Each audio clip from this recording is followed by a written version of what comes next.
Alors bonjour mesdames et messieurs, merci beaucoup de vous être déplacés pour cette activité qui est en conjonction avec le Souper international. C'est une occasion de réfléchir, de parler, de poser des questions par rapport à des opportunités, des défis que représentent la diversité dans le milieu de l'emploi, des opportunités d'emploi que les gens qui arrivent dans la région peuvent découvrir, quelles sortes d'astuces, quelles sortes de conseils qu'on peut apprendre aussi. Alors on va tout parler de ça. Je vais parler très peu, je vais donner surtout la parole aux gens qui sont nos panélistes d'honneur, que je vais inviter, mais d'abord j'aimerais donner la parole au vice-recteur Sidamit Silouani de nous souhaiter la bienvenue. Merci Yves, mesdames et messieurs, chers étudiantes, étudiants, panélistes, bienvenue. Merci d'avoir pris de votre temps pour venir ici nous parler d'un sujet extrêmement intéressant, fortement intéressant, dans la mesure où il constitue aujourd'hui un enjeu majeur, surtout pour les régions comme la nôtre, qui sont vraiment en besoin de ressources diverses au niveau de tous les secteurs d'activité pratiquement. Et à tel point que même les grands centres urbains et les grandes compagnies s'intéressent aussi à ce qu'on appelle aujourd'hui la gestion de la diversité.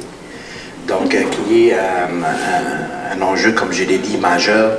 Et c'est aussi un levier de développement. Puis je pense que nos panélistes, avec leur expérience sur le terrain, vont nous donner vraiment des trucs, comme l'a souligné Yves, mais également des démonstrations que la bonne gestion de la diversité ou la gestion de la diversité et accessoirement aussi l'inclusion de la diversité dans notre milieu de travail est une richesse. Et ça peut nous donner aussi donc un avantage sur beaucoup de plans. Je terminerai par une anecdote. C'est une révolution dans les cultures également des gestionnaires, dans la mesure où j'ai parlé à justement un responsable de banque de la Colombie-Britannique qui me disait que pour recevoir les clients, on fait aujourd'hui dans leur succursale abstraction de tout affichage de personnalisation de la vie privée pour ne pas mettre mal à l'aise le client qui n'aurait pas les mêmes affinités familiales ou les mêmes origines ethniques ou les mêmes... Donc c'est arrivé à ce point pour pouvoir être en mesure de proposer un produit, un service qui est pour tout le monde, donc sans exclusive et sans donner un petit peu la perception qu'on est dans une certaine ethnocentricité, c'est-à-dire qu'on sert uniquement les gens qui nous ressemblent. Donc c'est un peu ça, moi, ce qui m'intéresse avec vous, puis je vous remercie encore une fois d'être venu ici au campus pour nous faire bénéficier de votre riche expérience. Merci beaucoup.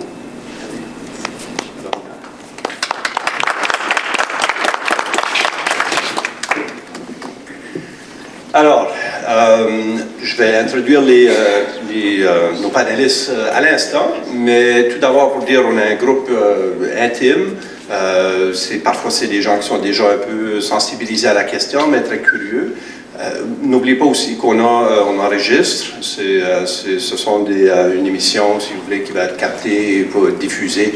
Et ne pas oublier à quel degré que cette portée-là peut être grande. Je suis toujours impressionné. J'ai participé à une activité il y a 2 ans de recherche où Diane même avait enregistré, puis ça a été mis sur nos médias sociaux. Puis là, maintenant, cet été, je vais accueillir une délégation de la Belgique qui s'était intéressée aux recherches qu'on faisait, qui ont vu ça à travers le web et qui vont venir à Chupagan, notamment. Alors, je veux tout simplement souligner aussi que et si vous avez un problème à être enregistré ou de quoi, on peut toujours faire du editing en deuxième temps.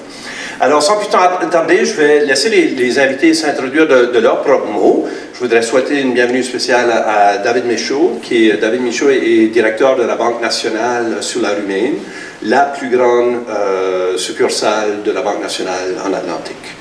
Et un champion de la diversité aussi. Alors, David, si tu peux me décrire peut-être un peu, pour les gens qui ne te connaissent pas, c'est qui David Michaud, qu'est-ce qui le fait réveiller le matin, puis qu'est-ce qui... Donc, bonjour tout le monde. Alors, c'est ça. Moi, je suis David Michaud. Je suis originaire de Saint-Quentin. Ma belle famille vient du Goulet. Et je suis à Moncton depuis à peu près 15 ans. Ça fait 13 ans que je travaille pour la Banque nationale du Canada à Moncton. Et je suis vraiment un passionné dans la vie. Lorsque j'ai commencé à travailler pour la banque en Atlantique, j'avais pas de collègues qui venaient de l'immigration. Et je trouvais ça difficile à accepter parce que tous les jours, je travaillais notamment à la banque qu'on avait sur le campus de l'Université de Moncton à l'époque. Et tous les jours, on ouvrait des comptes aux nouveaux arrivants, aux immigrants. On essayait de les aider, tout ça. Mais il n'y avait pas d'emploi. On ne leur offrait pas d'emploi. Puis je trouvais que ça n'avait aucun sens. Alors, au cours de la conférence d'aujourd'hui, je vais vous expliquer ce que j'ai fait pour remédier à cette situation-là. Et ça a été un game changer au niveau atlantique et on a fait des bons coups. Merci beaucoup. Merci beaucoup, David. Maintenant, je vais peut-être inviter Manuela Cesse. Je ne sais pas si vous avez accès à un micro. Manuela est une diplômée de l'UMCS et maintenant une employée à Valores, qui est aussi connue sur l'Institut de recherche en zone côtière. Alors, peut-être nous décrire un peu c'est qui Manuela et qu'est-ce qui... Ok, ça va pas être trop long, parce que je suis pas super vieille. Donc, je suis venue au Canada 5 ans passés. J'ai fait mon bac qui a duré 4 ans, puis depuis quelques mois, j'ai 8 mois, je travaille à temps plein pour Valores en tant que professionnelle de recherche en développement durable. Donc, c'est exactement ce que j'aime. Puis, je suis là principalement pour représenter un petit peu les étudiants internationaux, puis donner aussi mon expérience vis-à-vis de la péninsule acadienne, puis l'intégration en général. C'est pas ça. Excellent, merci beaucoup. Très content que vous ayez pu vous libérer pour notre activité. Maintenant, Jérémy Levens, qui est gérant de Tim Hortons à Shippagan. Si tu peux nous partager un peu ton parcours. Merci. Oui, moi c'est Jérémy Levens, puis j'ai grandi à Moncton. Ça fait 1 an que je suis à Shippagan. J'ai fait mes études postsecondaires à Mount Allison, à Sackville. Puis j'ai fait mes études en administration des affaires. Puis comme ça, je suis à Shippagan, ça fait 1 an. Donc beaucoup des gens internationaux travaillent pour moi et Mélissa. Puis je les trouve très vaillants. C'est le fun de les avoir. Oui, c'est pas mal ça. Merci et merci d'accepter l'invitation. Madame Anne-Marie Richardson, directrice générale de résidence Monseigneur Chasson. Moi, j'ai fait mon baccalauréat en sciences de la nutrition à l'Université de Moncton. Ensuite, j'ai fait ma maîtrise en administration des affaires aussi à l'Université de Moncton. J'ai commencé à travailler dans les hôpitaux, puis ensuite, j'ai joint les foyers de soins. Ça fait 22 ans que je suis dans les foyers de soins. 12 ans à la direction générale. Juste avant, j'ai occupé le poste de directrice service opérationnel, juste avant le poste de direction générale. Les personnes âgées, c'est ma 2e vocation. Le foyer de soins, c'est mon 2e chez nous. Ça fait qu'on a beaucoup le côté humain qu'on a développé chez Monseigneur Chasson à la résidence. Puis, à peu près depuis 5 ans, on a commencé, parce que là, je me disais, l'université est juste à côté, on a beaucoup d'internationaux. Ma crainte était au début de comment les résidents allaient réagir, mais on est vraiment satisfait du résultat. Ça fait 5 ans, on a des gens internationaux avec nous, puis on aime vraiment le résultat. Puis la porte est grande ouverte pour en avoir d'autres. Merci beaucoup. Mylène, est-ce que vous voudriez ajouter? Bonjour, je me présente. Moi, c'est Mélissa. Ça fait 16 ans maintenant que je travaille chez Tim Hortons. Je suis gérante, j'aide Jérémy du mieux que je peux. Ça fait seulement une couple d'années qu'on a de plus en plus d'internationaux qui travaillent pour nous autres. Puis c'est vraiment le fun, ils sont gentils, ils travaillent super fort, puis ils donnent leur 100%. Puis on va souhaiter que ça continue comme ça, puis qu'on peut continuer à aider, puis continuer à pouvoir les aider à apprendre, à avancer aussi. Là. Merci beaucoup, Mélissa. Pardon, vous avez introduit comme Mylène. Et Agathe Robichaud, directrice de CAINA, qui est un organisme bien connu de la région. Allez-y. Ben bonjour, comme Yves l'a dit, je suis Agathe Robichaud, je suis la coordonnatrice du CAINA, qui est le comité d'accueil, d'intégration et d'établissement pour les nouveaux arrivants dans la péninsule acadienne. Donc, c'est pour ça qu'on dit CAINA. Et moi, je suis au CAINA depuis 2012. J'ai commencé en 2012. Et au fur et à mesure, j'ai commencé comme adjointe administrative. Il faut dire que nous, au CAINA, on est une petite équipe. Maintenant, on est 3, mais on a été longtemps qu'on était seulement 2 et parfois une personne seulement à essayer d'attirer des gens des nouveaux arrivants dans la péninsule acadienne, parce que souvent, les grands centres vont être plus attrayants pour un nouvel arrivant et les étudiants internationaux, mais on s'est aperçu que on croyait que c'était une idée, on assumait que les gens allaient vers les grands centres, et on s'est aperçu qu'on a une clientèle qui cherche les petits centres, comme la péninsule acadienne. Donc, à ce moment-là, avec l'université et le collège communautaire, l'ouverture aux étudiants internationaux s'est faite, et donc, de plus en plus, on remarque beaucoup plus d'étudiants internationaux. Cette année, je peux vous dire que c'est la plus grosse année d'étudiants internationaux qu'on a connue, nous, au CAINA. Peut-être dans le passé qu'avant 2012, vous aviez eu plus d'internationaux, mais pour nous, c'est la plus grosse année. Et aussi, au niveau des adultes, des nouveaux arrivants, dans la péninsule acadienne, on connaît une augmentation aussi. Il faut dire que c'est dû à le vieillissement de la population et un besoin aussi en main-d'œuvre qui fait en sorte qu'on a beaucoup plus de positions de poste à offrir. Donc, c'est pour ça qu'on a des gens ici. Et merci beaucoup d'accepter l'invitation. J'aimerais vous encourager de donner une main d'applaudissement. Le format proposé, c'est je vais poser quelques questions un peu plus sans suivre. S'il y a des gens qui ont quelque chose à ajouter, il y a quelque chose qu'ils aimeraient ajouter à la discussion, ils prennent le micro et vous ajoutez. Je n'ai pas besoin de vous adresser la parole individuellement. Et bien sûr, si vous avez des questions dans l'auditoire que vous aimeriez qu'on n'a pas abordées, que vous aimeriez d'explorer, vous levez la main puis je vous donne le micro. Ça me fera grand plaisir. Alors, une des choses qui a été soulevée par quelques-uns, puis je me tourne à Manuela aussi, c'était la question de la trame. Agathe parlait des plus petits centres parfois et quelque chose qui attire et qui suscite des débats ou des défis aussi. Mais j'aimerais savoir qu'est-ce qui vous a attiré de venir vous installer dans la région la première fois? Le bac. C'est le bac en développement durable qui m'a fait venir ici. Pour la faire courte, l'histoire, c'est que j'ai rencontré une dame à l'immigration, enfin, à l'ambassade du Canada en Côte d'Ivoire, qui m'a fait découvrir le bac en développement durable, parce que j'étais une personne qui ne voulait pas être dans un cadre. Je ne voulais pas être économe, ni secrétaire, ni médecin, ni pharmacien. Je voulais faire beaucoup de choses en même temps.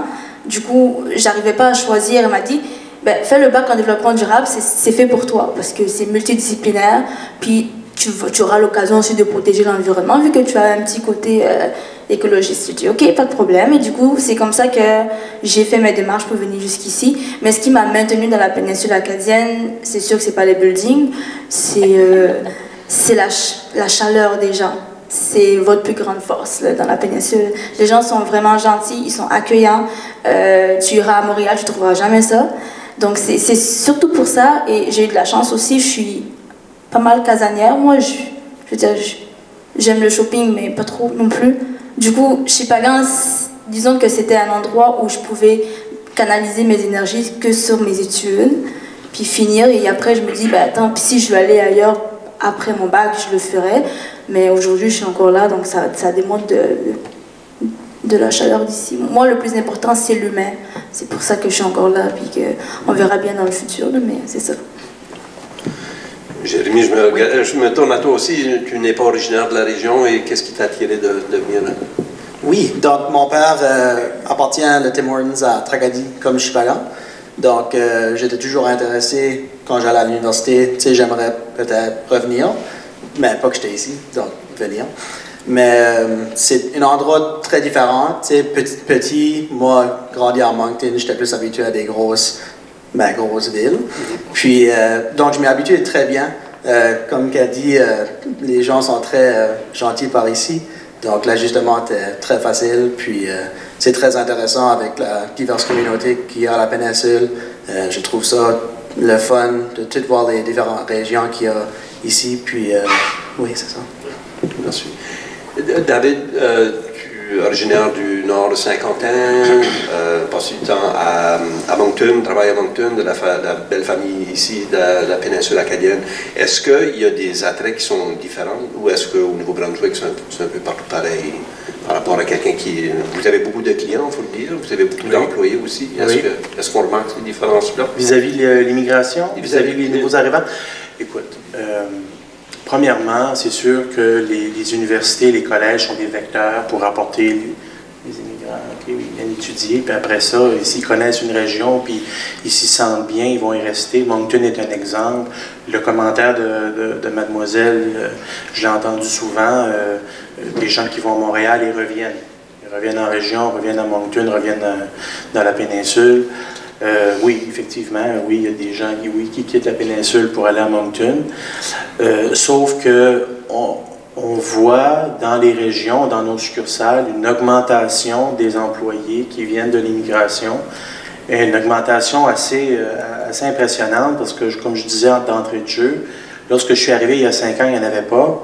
Et maintenant, on parle d'à peu près 15% de nos employés en Atlantique qui proviennent de l'immigration. Moi, à ma succursale, c'est 60% des employés qui viennent de l'immigration et on parle 9 langues. Donc, pour moi, je vois ça comme une richesse. À Saint-Quentin, à titre d'exemple, il y a un énorme besoin de main-d'œuvre présentement avec les industries. Et les gens qui viennent s'y installer, ils arrivent avec leur famille. À Saint-Quentin, beaucoup ils viennent de l'Ukraine et de la Russie. Et ils ont un double défi, c'est-à-dire intégration dans une langue étrangère. Chose qu'on n'a pas besoin de faire ici lorsque l'immigration vient de l'Afrique de l'Ouest, à titre d'exemple. Les gens parlent le français, et un très bon français en passant. Donc, et qui est un grand avantage pour une institution financière, d'embaucher des gens avec un très bon français. Mais le défi, par contre, c'est l'anglais. Pour travailler dans les grands centres, il faut parler anglais. Et on essaie de les aider à trouver les cours nécessaires pour approfondir la langue anglaise. Merci. Ça me fait regarder Agathe parce que tu soulèves le point du défi de famille. On est souvent accompagné dans certains cas, peut-être moins les étudiants au début qui ont peut-être moins porté d'avoir une famille. Mais Agathe, comment est-ce que ça se manifeste à la région, cette question de famille? Puis c'est pas juste l'intégration au niveau d'une personne, mais il faut avoir un package, il faut penser à l'ensemble. Comment ça se manifeste à la péninsule? Effectivement, il faut avoir un package parce que si le conjoint ou la conjointe arrive et a un travail et le conjoint ou la conjointe qui reste à la maison n'a pas d'emploi, à ce moment-là, c'est un tout. C'est un tout. Il faut que tout le monde trouve sa place. Autant les enfants que la conjointe que le conjoint. Et la personne qui va être sur le marché du travail, elle va créer son propre réseau immédiatement à travers le travail. Sauf que pour la personne, le conjoint ou la conjointe qui reste à la maison, ça peut être parce qu'elle va prendre soin des enfants ou le conjoint, la conjointe va prendre soin des enfants. Mais il y a aussi le défi de la langue. Parce que des fois, un des conjoints peut parler une des 2 langues officielles du Canada et l'autre conjoint ne parle pas la langue. Donc, à ce moment-là, c'est si on veut augmenter ou maximiser la rétention, il faut apporter de l'éducation, de la langue, donner la langue à la personne qui reste, le conjoint qui suit, et aussi l'intégration dans les écoles avec les enfants, parce que les enfants, on a des enfants qui arrivent dans les écoles qui sont unilingues, allophones, qui parlent ni l'anglais ni le français, et c'est toute une question de rétention. Si on peut retenir les enfants, leur apporter la langue, puis après, ils trouvent leur place, à ce moment-là, on aura réussi. Mais s'il y a quelqu'un, comme je l'ai dit du début, c'est un tout. Il faut que tout le monde trouve sa place. Sinon, la rétention ne pourra pas être garantie. Est-ce qu'il y a d'autres personnes qui voulaient ajouter à cela?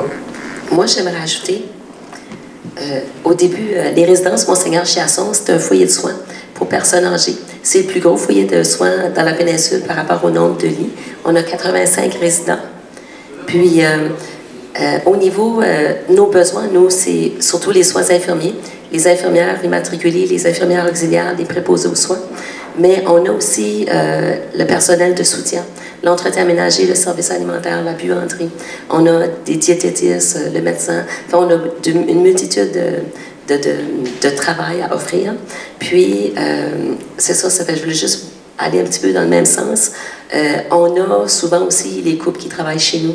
Ça fait qu'à ce moment-là, il y a, peu importe qu'est-ce qui est le besoin, On a différentes choses. Puis on offrait aussi l'opportunité de venir faire du bénévolat aussi. Puis on a des stages aussi. On a fait des arrangements avec l'Université de Moncton pour avoir les précepteurs en sciences infirmières, pour avoir aussi les stages pour les préposés aux soins puis les infirmières auxiliaires. Ça fait qu'une fois que les gens viennent chez nous, ils peuvent y travailler après. Là. Ça fait c'est vraiment plaisant. J'aimerais parler un peu si quelqu'un veut ajouter, allez-y. J'aimerais parler un peu de défis que vous avez connus. Ensuite, des bons coups, puis peut-être des conseils aussi. Mais en termes de défis, je garde Jérémy puis Mélissa, y a-t-il, au niveau des autres employés, par exemple, est-ce qu'il y a eu un effort ou un besoin de sensibiliser par rapport à cette diversité grandissante chez Tim Hortons, ou ça s'est passé comme ça? Non, nous autres, les employés sont plus ou moins ouverts avec ça. Sauf qu'on n'a jamais vraiment eu de problème. Ils sont accueillis avec un gros sourire, puis on essaie de les accueillir très bien à chaque fois aussi. Là. On n'a jamais eu vraiment de problème avec ça. J'ai remarqué, par exemple, à un moment donné, j'ai trouvé ça un peu comique, qu'il y avait une personne un peu plus âgée qui était à la caisse et était accompagnée par un traducteur parce que je pense que cette personne-là avait peut-être un peu de difficulté à comprendre un accent qui était un peu différent, peut-être de local. Alors parfois, quand je dis traducteur, c'est un peu en blague parce qu'il était un peu... alors je me demande s'il y a de ce genre de choses-là, ou de réactions qu'on reçoit parfois par rapport à d'autres employés ou de clients. Des fois, il y a des clients qui vont agir comme, qui vont moins bien comprendre ou quelque chose comme ça, mais l'employé va faire de son meilleur pour se faire comprendre. C'est comme plus de gros défis pour le client, là. Des fois, c'est juste la mauvaise communication. Puis David, vous autres, à la Banque nationale, est-ce que vous avez vécu des défis par rapport à l'acceptation ou des différences? Bon, on en a vécu, mais je mets vraiment pas l'accent là-dessus parce que c'est quand même minime. Je peux en parler un peu. Moi, j'ai eu une cliente qui a proféré... je ne vais même pas parler de ça devant la caméra parce que les mots étaient vraiment disgracieux, là. Et je l'ai remerciée. Elle a eu 30 jours pour quitter la Banque nationale et aller dans une autre institution financière parce qu'elle ne respectait pas les valeurs de notre institution, elle ne respectait pas les valeurs de base, de respect. Et nous, on fait la promotion et on vit la diversité tous les jours. Ce sont nos collègues, ce sont nos amis. Et un manque de respect envers eux était complètement inacceptable, donc je les remercie. Donc moi, je veux vraiment mettre l'accent sur les bons coups. On ne fait pas juste les accueillir, on les inclut. Hein? C'est l'inclusion qui est la clé pour les garder. On fait des soupers à la maison, que ce soit les soupers de Noël, les invités à la maison, et eux nous invitent à des soupers traditionnels chez eux. Je trouve ça très, très intéressant et très bon. Et je pense que ce soir, on va le vivre aussi avec votre soirée internationale. C'est intéressant. On a eu un débat, là, il y a eu des débats publics là, au niveau surtout du Québec, je dois dire. À propos des accommodements raisonnables. Ça fait 10 ans qu'on entend ça et tout ça. Je n'ai jamais eu besoin, dans ma carrière, ça fait 13 ans, je suis à la banque, je n'ai jamais eu besoin de faire un accommodement, que ce soit. Je n'ai pas eu de demande à cet effet. Donc ça, c'est une fake news. C'est même pas un... Puis je ne cherche pas des faux débats ou des bobos, mais je vais admettre qu'ici même à l'université, parfois on a des défis par rapport à des insensibilités culturelles, par rapport à des habitudes de travail, par rapport, par exemple, ici au Nouveau-Brunswick, on a un système où on valorise beaucoup l'interaction et l'informel d'enseignants et les jeunes de l'école primaire, de l'école secondaire, et parfois ça crée des barrières quand ils arrivent dans les salles de classe. On les demande de participer, mais pas tout le monde nécessairement eu la même expérience de secondaire. Alors c'est ce genre de questions-là, est-ce qu'il y a eu un besoin de sensibilisation, soit des clients, soit des employés? Anne-Marie, tu parlais des personnes, de vos clients, par exemple. C'est ça, au niveau avec les employés, ça s'est très bien passé. Nous, notre principale préoccupation, on se demandait au niveau des résidents, parce que c'est des personnes, je dirais que la moyenne d'âge est peut-être 85 ans, puis beaucoup n'avaient jamais été en relation avec des personnes de couleur ou de d'autres nationalités. C'est là qu'on avait un petit peu peur de hey, comment les résidents vont réagir. Mais je pense qu'à la minute que les résidents ont compris que la personne, peu importe sa nationalité, était là pour son bien-être, puis prodiguer des soins de qualité, puis qu'il y a eu tout de suite une relation thérapeutique, puis je te dirais que les barrières ont tombé tout de suite. C'est peut-être nous qui avions comme plus peur de la façon qu'ils allaient réagir, mais ça s'est vraiment bien passé. On a des petites anecdotes là, au niveau, comme au début, là, les résidents demandaient les noms des gens, là, comme les résidents pouvaient dire, ben, qu'est-ce que ta mère a pensé? Comment ça se fait qu'elle a nommé ce nom-là? Mais là, on leur a dit, tu sais, là-bas, il y a des noms, c'est comme, tu sais, comme les noms étaient un petit peu difficiles à prononcer ou des choses comme ça. Mais maintenant, ils se font à ça, puis comme, ça va bien, là. Une petite anecdote personnelle aussi, quand j'ai déménagé à Shippagan avec les petits qui jouent au hockey, je cherchais quelqu'un à faire aiguiser les patins ou à filer les patins, comme on dit ici. Et on m'a dit, ah oui, va chez Delors. Et je ne connais pas Delors, je ne sais pas. Et donc on m'a dit, ah oui, c'est quelques rues de la patinoire. C'était la 11e, 13e. Et c'était un argument circulaire parce que c'était, mon point, c'est que c'était un non-dit. Tout le monde savait apparemment où habitait Delors, mais venant de l'extérieur, je ne savais pas où il habite. Il faisait son sous-sol, il n'y a pas d'affiche, rien. Alors je me tourne en manuel, je me demande s'il y avait des choses, des non-dits, des choses que les gens ne prennent pour acquis et que tu as eu ça t'a pris un peu de peine et de misère à découvrir. Le plus difficile, ça a été de comprendre l'acadien. Mon plus grand défi personnellement. Je me rappelle, moi je suis arrivée avec 1 ou 2 semaines de retard. Il fallait que je me mette à jour dans mes cours d'économie, dans mes cours de français, d'anglais, etc. Puis j'étais présente pendant un cours que je comprenais absolument rien, mais je ne faisais pas exprès. J'étais vraiment à l'heure, mais je comprenais absolument rien de ce que le professeur disait. Ça m'a pris 2, 3, 4 cours par cours pour comprendre petit à petit les mots qu'il essayait de dire, comme catcher. Je ne comprenais pas ce qu'il voulait dire par catcher, comme chez moi c'est pas catcher qu'on dit, on dit t'as compris. Fait que c'est plus, et je dirais plus la langue, parce qu'on parle tous le français, mais on ne parle pas tous le même français. Donc ça a été plus les petits mots comme ça qui ont été un petit peu compliqués au début, mais après, pour tout ce qui est renseignements, etc., moi, heureusement, j'ai pas eu trop de misère au début parce qu'il y avait le CAINA quand moi je suis arrivée, donc j'ai eu cette chance-là d'avoir un soutien, des gens qui étaient là à m'aider pour faire mon épicerie, pour acheter mes vêtements, etc. Puis j'avais aussi, excusez, à cette année-là, il y avait aussi Yvon, j'oublie son nom, mais c'était notre mentor, on va dire ça comme ça. Puis il était tout le temps avec nous pour s'assurer qu'on allait bien. C'était vraiment une figure paternelle qu'on n'avait pas. Fait que ça aussi, ça a apporté un baume au cœur. Fait que moi, j'ai pas vraiment eu de misère dans la péninsule acadienne, vraiment pas. Sinon, comme je vous dis, moi je suis très portée sur l'humain. Quand je suis pas à l'aise quelque part, je me force pas à rester. Je m'en vais. Donc, je suis encore là, c'est bon signe. Est-ce qu'il y a des gens de la foule qui auraient des questions? Alors, gênez-vous pas. David, tu parlais de bons coups tantôt. Est-ce que tu veux élaborer un peu? Qu'est-ce que les choses que, par la force des choses, de fil en aiguille, vous avez découvert qui étaient des bons coups et tu partagerais avec les gens qui nous écoutent? C'est sûr que on voulait au début, moi quand j'ai commencé comme directeur, j'avais ce pouvoir-là d'embaucher. C'est extraordinaire de pouvoir faire un choix entre un candidat et un autre candidat.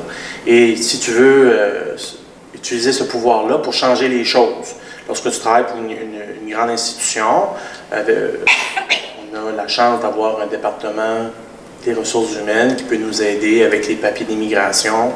Alors, c'est pas un obstacle pour nous, même si la personne n'a pas sa résidence permanente. On a le projet pilote Atlantique qui nous aide beaucoup, qu'on n'avait pas quand j'ai commencé. Et puis, ça aide beaucoup. Donc là, on a des avocats spécialisés qui aident nos employés. Et ce que j'aime beaucoup, c'est que j'ai embauché au moins une vingtaine de nouveaux arrivants. Et la majorité, presque la totalité, sont encore pour la Banque nationale et ils ont eu des promotions. Et c'est là que je veux arriver.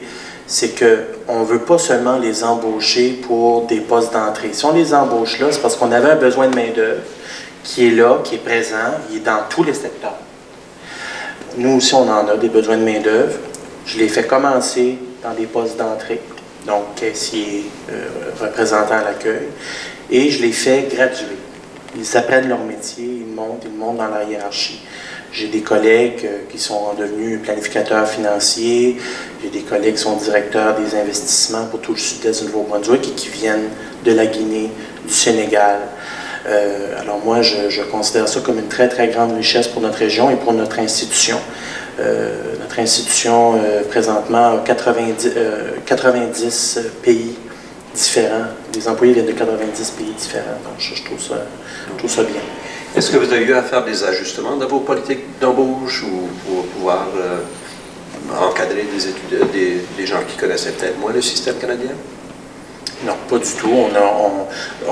On les inclut avec nous, on les inclut dans nos meetings, on les inclut dans nos organismes sans but lucratif. Tu sais, moi, si je fais partie d'une association, je sais pas, moi, je faisais du bénévolat pour la SPCA, ben je l'amène avec moi, puis là, il connaît les gens qui font du bénévolat avec moi, puis il se lie d'amitié avec eux. Il se trouve une blonde au Canada, hein? Ils font une famille au Canada. Il y a des exemples locaux, d'ailleurs, n'est-ce pas, un qui va se présenter à la mairie, là.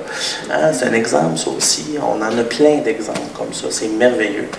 Alors, je crois fortement à l'inclusion, les amener pas seulement au travail, hors du travail, dans nos activités. Et c'est comme ça qu'on va les garder. Et les garder heureux et qu'ils puissent se développer dans leur carrière. Jérémy, Mélissa, est-ce que vous avez des bons coups à partager? Est-ce qu'il y a des expériences que vous avez connues qui étaient agréables? Oui, pour sûr. Donc, nous autres, on passe des sondages à nos clients de temps en temps. Puis, c'est vraiment le fun de garder des bons commentaires avec tous les clients qui passent souvent, qui disent c'est le fun de voir des gens internationaux. Donc, pour ça me rend très content quand je vois des commentaires comme ça. Puis, c'est vraiment juste le fun quand on les entrevues. Il y en a beaucoup qui n'ont jamais eu un travail. Donc, pour moi, c'est le fun de leur offrir ce premier travail au Canada. Puis vraiment les voir vraiment finir très bon dans leurs tâches. Les premières chiffres, c'est dur, comme ça bouge au Tim Hortons, comme on dit, mais c'est vraiment le fun de voir, ils peuvent maintenir tout ce qu'ils ont à faire, puis il y en a qui vont au-delà de leurs tâches, qui restent plus tard de leurs chiffres, donc c'est vraiment le fun à voir comme ça. Oui. Je l'ai peut-être mentionné, mais j'avais un étudiant qui était venu souper chez moi un soir, puis il était émerveillé que le gérant du magasin sortait des poubelles, des tâches. Alors, il y a aussi un effort réciproque aussi d'éveil culturel, je pense. Est-ce qu'il y a des commentaires que, Mélissa ou Jérémy, que vous avez entendus de nouveaux employés, etc., qui vous ont surpris? Oui, je pense pour moi-même, et réalisant comment d'ouvrage que c'est. Puis, comme moi, je suis là presque tous les jours, ils me disent toujours allô, puis ça. Puis, si que la poubelle doit être changée, je vais la changer. C'est vraiment, pour moi, c'est toutes les tâches, c'est tout important. Si tu passes la mop, ça a besoin d'être fait. Fait que, puis c'est le fun, leur donner des différentes tâches. Je me rappelle, j'en ai mis une nouvelle à prendre des commandes, puis elle était toute nerveuse, mais c'est ça que ça prend. Puis, ils sont vraiment au niveau de tous nos employés. Mélissa, je pense que c'est pas mal la même chose que Jérémy disait aussi. Là. Oui. Super. Anne-Marie, est-ce qu'il y a des bons coups, des ajustements que vous avez faits parce que on expérimente avec ça, ça a bien marché, puis on a ajusté nos c'est ça. Nous, au niveau, quand on a expérimenté, on a vraiment aimé l'expérience. Ça fait que moi, je me suis engagée personnellement à aider les étudiants internationaux. J'en ai 2 que j'ai travaillé avec eux autres. On vient d'avoir leur résidence. Ça fait que je me souviens surtout un commentaire d'un des autres qui me disait « Je peux pas croire, on était tard, tu étais encore en train de travailler sur mon dossier, ton mari t'appelait, puis le souper était prêt, mais tu étais là parce que tu quittais pas parce que le dossier n'était pas fini. » Puis c'est ça, c'est qu'on est vraiment engagé, on veut travailler pour eux autres, on veut qu'ils restent pour nous aussi. Puis ces gens-là se développent des familles aussi. ils viennent à rencontrer leur conjoint, il n'a eu un enfant, tout ça. Ça fait que c'est vraiment plaisant, puis c'est fun qu'on a contribué à ça. Puis à un moment donné, on les a amenés à la cabane à sucre aussi, parce que la cabane à sucre, c'était là, comme c'est différent pour eux autres, ils ont vraiment apprécié. Pour nous, c'est juste des petits gestes, mais ça compte énormément pour eux autres. Oui, possible. Moi, j'aimerais rajouter aussi, c'est que par tous les petits détails que vous avez apportés en tant qu'employeur, toutes les petites pensées que vous avez au niveau des étudiants internationaux ou même des nouveaux arrivants, ça fait une grosse différence. Parce que nous, on les rencontre presque à tous les jours et je peux vous dire que on les voit rentrer lundi matin, là, qui ont fait un chiffre de 12 heures au Tim Hortons, là, ils sont fatigués lundi matin.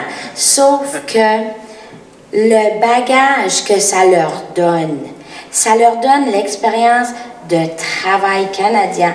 Et après ça, ils vont avoir une assurance, une compétence que d'apprendre à travailler, c'est une chose. D'avoir un travail, c'est deux choses. Et le fait d'aller chez vous, travailler en tant qu'étudiants internationaux, ça leur donne un bagage immense. Et moi, je suis assez heureuse de voir dans la ville de Shippagan l'ouverture des employeurs dans les dépanneurs, chez vous, Tim Hortons. Et le besoin est là, oui. Mais c'est que je pense qu'il y avait, à un moment donné, les gens étaient réticents parce que qu'est-ce que la clientèle va dire? Et vous avez des commentaires. Moi, je suis extrêmement heureuse d'apprendre que vous avez des bons commentaires. C'est certain qu'on a des moins bons des journées, mais focuser sur le bien, le positif, parce que le bagage que vous laissez, que vous donnez l'opportunité aux étudiants, c'est immense. Qu'est-ce que vous apportez aux étudiants, puis par la suite, puis même, c'est pas juste aux étudiants, aux nouveaux arrivants, parce que à un moment donné, le nouvel arrivant, il faut qu'il commence à quelque part. Puis d'avoir une ouverture, puis de dire, OK, parce que le travail, oui, le travail apporte beaucoup de choses. Le travail apporte un réseau. Le travail, premièrement, apporte de l'argent. Il apporte un réseau, de l'argent. Il apporte aussi un sens. Je suis utile à quelque chose. Donc, je rapporte, moi, je peux m'impliquer dans ma communauté et développer le sentiment d'appartenance. Moi, je suis contente que Manuela nous dit, ben, j'aime la péninsule, j'aime Shippagan et je veux y rester. Parce qu'elle aurait eu le choix de partir, mais le fait d'être ici et d'avoir été accompagnée, d'avoir eu des opportunités, et avoir fait en sorte qu'on est capable de garder nos gens. Et je pense que ça, c'est le message qu'il faut qu'il passe dans la péninsule acadienne, que si qu'on va avoir des gens dans la péninsule, il faut qu'on est capable de les accueillir, de bien les accueillir. Et la richesse qui vient avec tout ça, c'est énorme, là. Qu'est-ce qu'on peut recevoir en retour?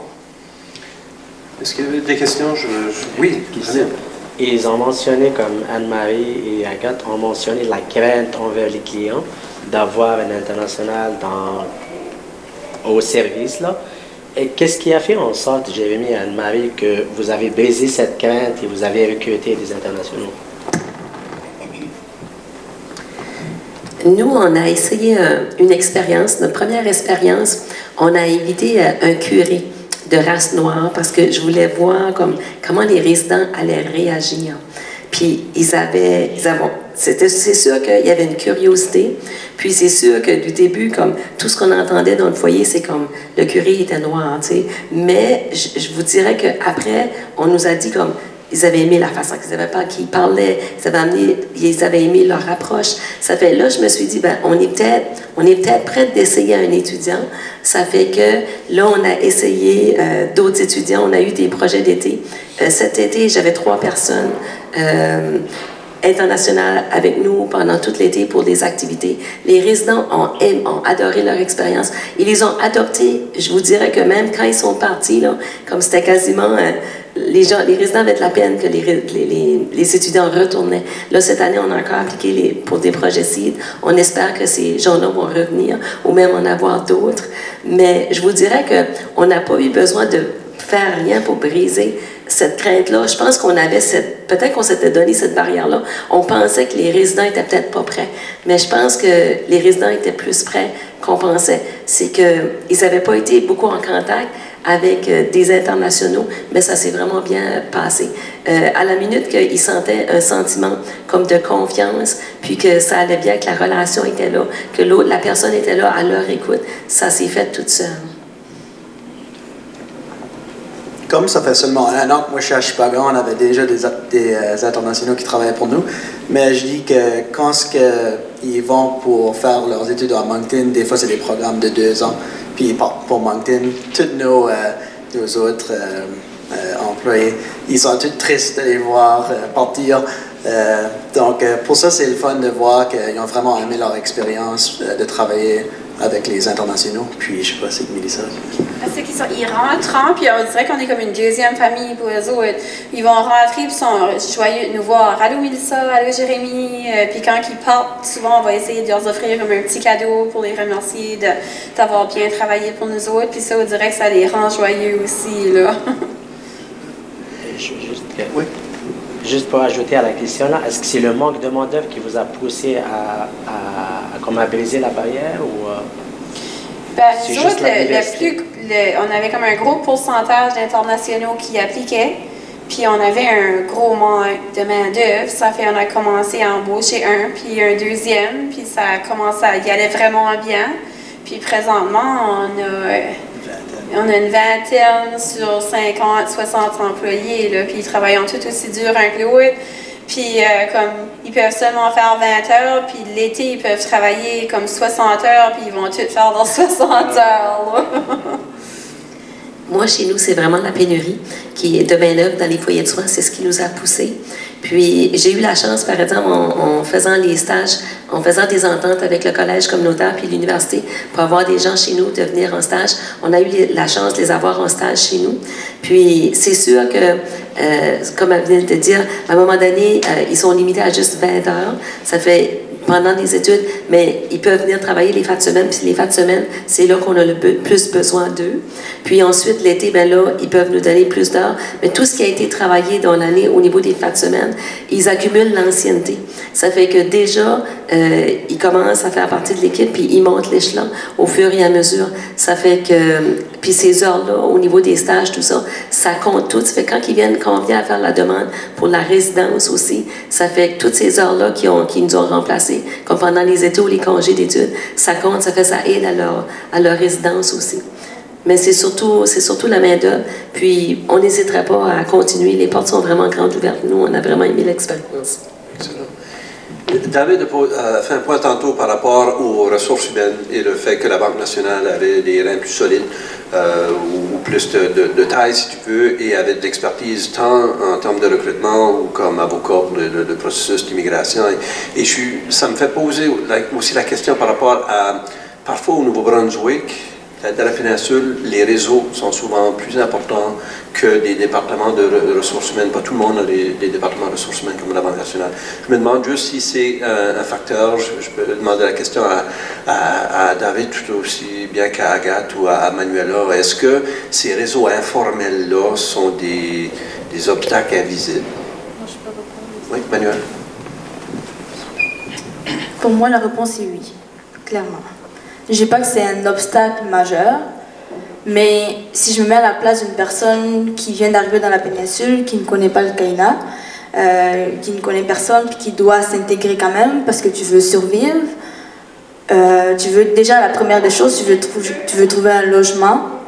Déjà là, c'est compliqué. Comme je donne mon expérience par rapport à Chipagan, moi j'avais eu le soutien lorsque j'ai fini mes études, j'ai eu le soutien de Agathe, j'ai eu le soutien d'Amine, de beaucoup de personnes pour m'aider à trouver un logement. Mais c'est pas grâce à eux que je l'ai trouvé. Je l'ai trouvé à cause d'un monsieur qui connaît quelqu'un qui avait un logement à louer. Puis à ce moment-là, mais c'est un appartement qui n'est pas affiché. C'était pas affiché, c'était même pas mis sur la pancarte qu'il y avait un appartement là, il n'y avait rien du tout. C'est vraiment un coup de chance. Puis c'était pile dans mon budget, puis j'ai eu que de la chance. Ça, c'est que de la chance. Mais ces personnes-là, je veux dire, c'était quoi la probabilité que je tombe sur ce monsieur. Puis j'étais dans un appartement, je ne vais pas m'en plaindre, c'était un bon appartement, mais ma soeur devait venir en janvier, il me fallait absolument un appartement 2 chambres, sinon je restais avec elle, puis le loyer montait, c'était compliqué. À ce moment-là, tu commences à engrainer, quand il y a un problème, enfin je veux dire quand un étudiant international a un problème, ça entraîne d'autres problèmes par la suite, nécessairement, en tout cas pour ma part. Quand il y a juste une base qui est déstabilisée, les autres s'en suivent, puis après, oh mon Dieu, ce jeune homme-là, je ne comprends pas pourquoi est-ce qu'il est aussi grincheux. Ben, intéresse-toi à sa vie, tu sauras qu'il y a beaucoup de choses qui sont en dessous de la table, qui ne sont pas vraiment réglées. Donc moi, je dirais que oui, c'est un obstacle nécessairement, là, même pour les étudiants qui ont encore un support.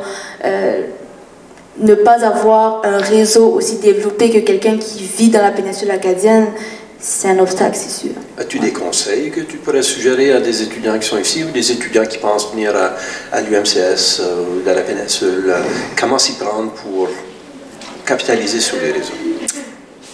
Il faut sortir de sa zone de confort, nécessairement. Je donne mon exemple. Quand je suis arrivée, j'étais pas du tout la jeune fille calme. Moi, j'étais très, très, très joyeuse. Je sautillais partout. J'avais 16 ans, j'étais une adolescente pure et dure. Mais dans mon cursus scolaire, j'avais trois stages à faire. Le premier stage, j'étais complètement moi. C'est-à-dire que j'étais le rayon de soleil de la place. Mais quand tu rayonnes trop, c'est compliqué aussi. Donc, j'ai appris à, réguler à me canaliser, c'est ça, merci. Mon deuxième stage, lui, il a eu un gros impact sur moi, parce que c'était dans un environnement, et ça c'est le milieu du travail, hein, je pense que tout le monde fait ses expériences aussi, mais c'est dans un milieu très conflictuel. Je suis arrivée dans un milieu où l'ambiance n'était pas au beau fixe, les gens étaient très appréciables, j'ai jamais eu de problème avec qui que ce soit, mais entre eux, il y avait énormément de tension, puis pour une carafe d'eau mal placée, ça partait en live. Donc, cette expérience-là, ça m'a mis dans une boîte. Ça m'a mis dans une boîte, puis je me suis dit, wow, si pour une carafe, les gens sont capables de parler derrière le dos de tout le monde, je pense que moi, c'est fini.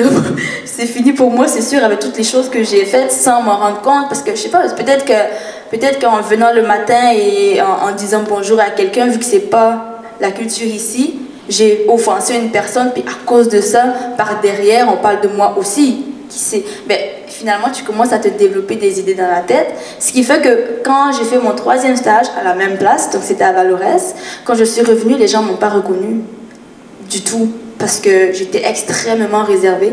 Je partais plus à la salle de pause, je mangeais dans mon bureau, je saluais les gens, mais je parlais pas plus que ça.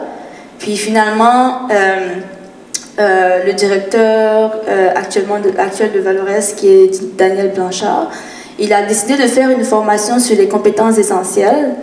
Puis son objectif aussi, c'était de pousser les autres à briser leurs barrières, puis à se confier les uns les autres pour favoriser les liens de confiance. Puis moi, c'est ça qu'il me fallait. J'avais pas confiance en qui que ce soit au niveau du travail. Là, je me disais, je suis là pour travailler, je vais travailler, puis je vais rentrer chez moi, parce que qu'on le veuille ou non, je suis étudiante internationale, ma peau est noire, c'est évident, puis je dois bien me comporter si je veux me faire une place. Comme, on n'a pas le choix, c'est comme ça. Du coup, je faisais tout pour réduire le plus possible les probabilités que je fasse une gaffe. Du coup, j'allais au travail et je rentrais chez moi. Et chez moi, là, je faisais ce que je voulais. Mais finalement, grâce à cette formation, j'ai commencé à en apprendre sur les autres, parce que j'ai décidé d'en apprendre sur eux. Puis là, j'ai commencé à expliquer aussi les raisons pour lesquelles j'étais dans mon coin. Je parlais pas beaucoup, parce que j'avais peur d'affronter ou que les gens n'acceptent pas ma personnalité ou qu'ils pensent que c'est parce que je suis africaine que je veux prendre trop de place. Non, il y a des Africains qui sont très calmes aussi, mais c'est juste ma personnalité, c'est que je suis quelqu'un qui va tout le temps vouloir que tout le monde est content. Donc je vais tout le temps sauter partout puis rigoler, mais tout le monde n'aime pas ce genre de... Je veux dire, il faut dealer avec les personnalités. Ce que je veux dire, c'est que derrière tout ça... Ok, je vais conclure. Tout ça pour dire que faut pas se baser sur l'origine. Une personne est une personne. Puis les personnalités sont les personnalités. Donc c'est pas parce que je suis ivoirienne ou que je viens de l'Afrique que si je sais pas moi si j'aime manger épicé, tous les Africains aiment manger épicé. C'est pas vrai. C'est parce que je suis quelqu'un qui a vécu dans une famille où on mangeait que ça. Donc c'est les personnalités qu'il faut regarder. Si quelqu'un a fait un travail qui ne vous a pas plu ou qui était désagréable pour tous les membres de l'équipe, ce n'est pas un Africain qui l'a fait, c'est cette personne-là en particulier. Il ne faut pas généraliser. Super bien dit, je retiens beaucoup de choses, mais notamment qu'il faut être intrépide pour pouvoir se forger ces réseaux puis rentrer dans les réseaux. Mais il faut aussi ne pas absorber à l'interne les expériences qu'on peut vivre. C'est pas parce qu'on vient d'un autre pays, d'une autre culture, qu'il y a des relations interpersonnelles qu'il faut réussir à surmonter. Mais Agathe, je trouve que ça démange. Oui, je voudrais rajouter là-dessus, puis c'est exactement... On vient d'une formation de 2 jours à Edmundston, juste pour vous dire, puis on était sur les compétences interculturelles. Et en bout de ligne, on travaille avec de l'être humain. C'est juste ça que c'est.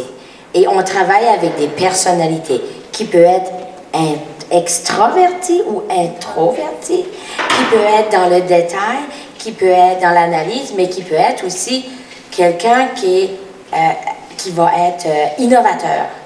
Et c'est d'être capable de travailler avec tout ce type de personnalité-là. En bout de ligne, tu l'as vraiment bien résumé, Manuela, on travaille avec de l'être humain. On ne travaille pas avec une personne qui vient de l'Afrique, une personne qui vient de l'Algérie, ou une personne qui vient de la Chine, ou une personne... On travaille avec une personne, point la ligne. Et on avait eu dans le passé, on a eu à faire des activités. Tu sais, au début, travailler avec une personne internationale, quand on fait nos présentations, parce qu'on fait des ateliers pour la diversité culturelle en milieu de travail ou la diversité culturelle en général. Et je donne toujours l'exemple. Quand une nouvelle personne arrive au travail. Moi, je suis originaire de Shippagan, mais j'ai eu à travailler à Caraquet. Juste le fait de partir de Shippagan et de travailler à Caraquet, on est tous des Canadiens, là. OK? Il y a déjà une différence. OK? Et le fait au début, tout le monde, ça c'est humain, on va examiner l'autre personne. Hein? On va examiner l'autre personne. On n'ira pas tout de suite. On va dire bonjour, mais ça va être un bonjour réservé. Là, on va commencer à étudier la personne. On va étudier. Là, à un moment donné, on va arriver à la pause ou au dîner. Puis là, on va s'asseoir avec la nouvelle personne. Parce que la première fois, on dit toujours la nouvelle personne, le nouvel employé. On nomme pas la personne par son nom. Hein? C'est le nouveau. Hein? Et qu'est-ce qui fait qu'on passe du nouveau à dire « Ah, ben c'est David, c'est Jérémie, c'est Mélanie ». Qu'est-ce qui fait qu'on arrive à ça? C'est le fait que sur la pause, dans un espace qui est informel, on a réussi à avoir une discussion. Et d'avoir la discussion, parce que d'avoir accès à une formation et de dire, OK, on fait face au problème et que l'administration réalise qu'il y a un problème, puis ensuite qui adresse la problématique, déjà c'est gros de l'employeur de dire, OK, j'ai ma part de responsabilité et je vais faire en sorte qu'on est capable de travailler dans un environnement sain et paisible et amical. Donc, ça revient à mon exemple de la cafétéria ou du si qu'on veut que ça fonctionne, il faut aller vers l'autre. Autant que moi, en tant que la fille de Shippagan, ben, j'ai été vers les gens de Caraquet et je m'ai présentée et je m'ai assis avec eux sur l'heure du dîner, puis on a discuté. Puis C'est là, à ce moment-là, que tu t'aperçois, tu dis, tu faisais ça, toi? Mais comment est-ce que tu fais pour arriver à tu faisais ça, toi? C'est parce que tu as eu une discussion avec la personne. C'est l'iceberg de la culture. Au début, on voit, puis on porte des jugements, ou on crée nos jugements pour ce qu'on voit. Et c'est juste après qu'on a été parce qu'on voit juste 10% du iceberg. Et le 80% ou le 90%, c'est là qu'il faut qu'on va. Il faut qu'on va en profondeur, qui veut dire il faut qu'on s'assied avec la personne et qu'on a une discussion. Parce que la première personne qui rentre chez vous, tu ne l'amènes pas souper chez vous le soir même. Tu apprends à connaître la personne. Et c'est un processus. Ça ne se fait pas en cliquant des doigts, mais c'est un processus. Je pense qu'on a un rôle. Tu sais, on parlait beaucoup que c'est l'immigrant qui doit sortir de sa coquille et aller vers l'autre.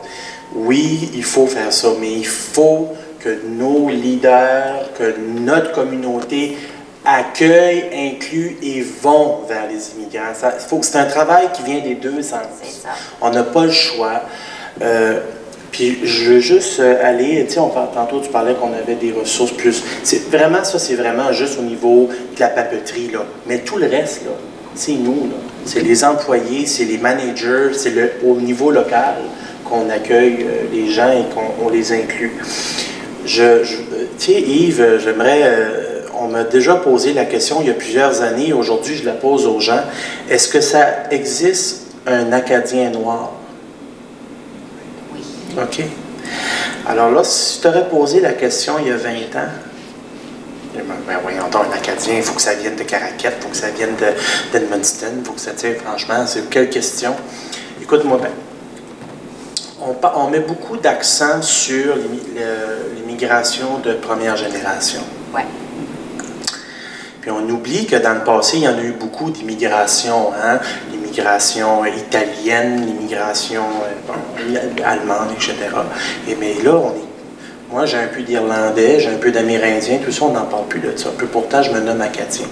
Demain matin, tu as un Diallo qui vient s'installer à Caraquette, qui se marie avec une Leblanc, puis qui ont un petit Leblanc Diallo.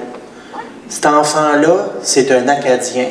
Il va parler acadien. S'il vient vivre à Moncton, il va parler de chiac.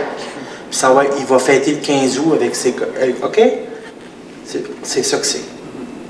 On va appeler un chat un chat, puis c'est ça que c'est. Je pense que ça est encore plus difficile. Est-ce qu'on se poserait vraiment la question si la personne était de la même couleur? Si la personne venait de la France, on se posait peut-être moins la question que s'il venait du Gabon. Alors, poser la question, c'est y répondre. Néanmoins, je pense que oui, on a de plus en plus, j'en ai d'ailleurs engagé un pur chiac acadien. Il est peut-être plus acadien que moi. Il est né à Moncton, il a fait ses études à Moncton. Puis là, tu sais, c'est là que j'ai réalisé que l'Acadie se transforme. Notre société se transforme et c'est beau.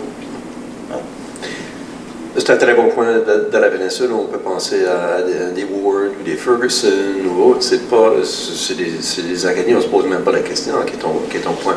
Même s'il y a eu des vagues d'immigration, que ce soit dans Jersey, etc. Est-ce que tu as mentionné quelque chose, plusieurs personnes, en termes de contenu canadien sur le CD. Est-ce que c'est important ou à quel degré est-ce que c'est important lorsqu'on recrute? Tu poses la question parce qu'hier, justement, je donnais une formation. Il y a un programme à Moncton qui s'appelle Mode d'emploi.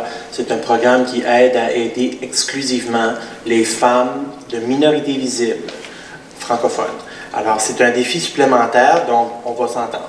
Même pour les Canadiennes, il y a des défis, encore un plafond de verre qui existe, on ne se le cachera pas dans certains domaines d'ailleurs.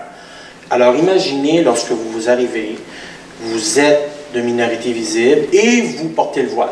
Donc, c'est un défi. Alors, il faut aider ces femmes-là encore plus avec des programmes comme ça, notamment en les incluant dans nos réseaux, dans nos réunions, en leur montrant les façons d'avoir un compte LinkedIn à jour, qui est le nouveau CV 2.0, à utiliser cette plateforme-là ça peut être LinkedIn, ça peut être Facebook, peu importe, pour se faire connaître dans la communauté davantage et le plus rapidement. L'éducation canadienne, au début, moi quand j'embauchais, je mettais aucun accent là-dessus, mais je sais que j'ai des collègues qui exigeaient d'avoir au moins un diplôme canadien. La crise en emploi, de main-d'œuvre est tellement rendue grandissante, là, oubliez ça. Là, moi, j'ai engagé récemment une Marocaine, elle a 2 masters. Elle a 2 masters. Pour l'instant, je ne peux pas y offrir le poste équivalent à son éducation. Un jour, elle l'aura. Mais au moins, elle a pu rentrer pour une institution canadienne, mais je suis persuadé qu'elle l'aura. Jérémy, Mélissa, Anne-Marie, est-ce qu'il y a des choses que vous cherchez, en particulier lorsque vous embauchez un nouvel employé? Pour nous, aucunement. Nous autres, on a des CV pas mal chaque semaine, des internationaux qui ont travaillé dans leur pays, mais souvent, comme j'ai mentionné avant, qui n'ont pas d'expérience canadienne. Nous autres, on voit ça plus comme une opportunité pour les montrer, tu sais, c'est ceci, travailler au Canada. Puis aussi juste leur dire, tu sais, bienvenue. Donc moi, je trouve ça, c'est très intéressant. Puis, ouais. Est-ce que l'expérience de travail est importante? Est-ce que l'éthique de travail? Qu'est-ce que vous cherchez lorsque vous faites une entrevue? Oui, pour sûr. Donc, pour nous, c'est un comme l'autre. Il faut travailler à temps.